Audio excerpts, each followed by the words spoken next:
کائنات کی تخلیق اور ابلیس کا آغاز۔ جب کچھ نہ تھا، نہ زمین، نہ آسمان، نہ سورج، نہ ہی چاند، ہر طرف ایک صرف گہرا اندھیرا اور خاموشی تھی۔ پھر اس کائنات کی ابتدا کیسے ہوئی؟ فرشتوں کو کس چیز سے بنایا گیا؟ اور ابلیس شیطان کون تھا جو فرشتوں کا سردار بن گیا؟ آئیے وقت کے سفر میں پیچھے چلتے ہیں اور جانتے ہیں کائنات کی تخلیق کی وہ داستان جو ہر انسان کو حیرت میں ڈال دیتی ہے۔ قرآن مجید اور مستند اسلامی روایات کے مطابق اس کائنات کو وجود میں لانے سے پہلے اللہ تعالیٰ کا عرش پانی پر تھا۔ اللہ تعالیٰ نے جب اس دنیا کو بنانے کا ارادہ فرمایا تو اپنے حکم کن یعنی ہو جا سے اس پوری کائنات کو عدم سے وجود بخشا۔ سائنس جسے بگ بینگ کہتی ہے، قرآن پاک اس کے بارے میں فرماتا ہے کہ زمین اور آسمان سب ایک اکائی تھے، پھر اللہ نے انہیں جدا کیا اور کائنات کو پھیلا دیا۔ اللہ تعالیٰ نے 6 دن میں زمین اور آسمان، پہاڑ، دریا اور یہاں موجود تمام نباتات، جماد کو تخلیق فرمایا۔ زمین اور آسمان کے اس نظام کو چلانے اور اللہ کی عبادت کے لیے ایک ایسی مخلوق پیدا کی گئی جو سراپے اطاعت تھی۔ وہ مخلوق تھے فرشتے۔ رسول اللہ صلی اللہ علیہ وآلہ وسلم نے فرمایا کہ فرشتوں کو اللہ تعالیٰ نے نور، روشنی سے پیدا فرمایا۔ وہ مخلوق ہے جو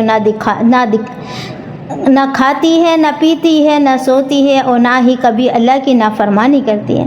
فرشتوں میں سب سے افضل حضرت جبرائیل علیہ السلام ہیں جو اللہ کا پیغام انبیاء تک پہنچایا کرتے تھے۔ فرشتوں کے بعد اللہ تعالیٰ نے زمین پر ایک اور مخلوق کو پیدا کیا۔ یہ مخلوق جنات تھے۔ جنات کو اللہ تعالیٰ نے آگ کے خالص اور دھوئیں والے شعلے سے تخلیق کیا۔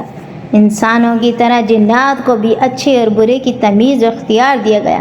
انہی جنات میں ایک جن تھا جس کا نام عزازیل تھا، جسے ہم آج بھی ابلیس یعنی شیطان کے نام سے جانتے ہیں۔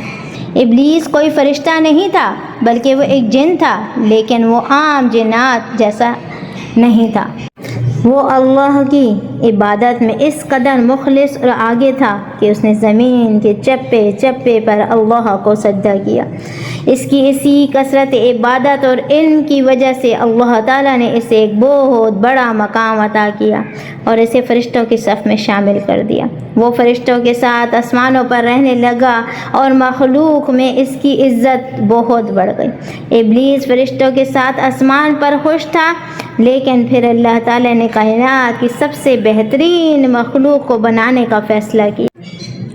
ایک ایسی مخلوق جو مٹی سے بننے والی تھی، یعنی حضرت آدم علیہ السلام۔ جب مٹی کے اس مخلوق کو ابلیس کے سامنے لایا گیا تو ابلیس کے دل میں صدیوں سے چھپا ہوا کون سا حسد اور تکبر جاگ اٹھا، اور کیوں اس نے اللہ کے حکم کا انکار کیا؟ یہ سب ہم جانیں گے اگلی قسط میں۔ اگر آپ کو یہ ویڈیو پسند آئی ہے تو چینل کو سبسکرائب کر دیں، لائک کر دیں، شیئر کریں اور کمنٹ میں اپنی رائے کا اظہار ضرور دیں۔ اللہ حافظ، فی امان اللہ۔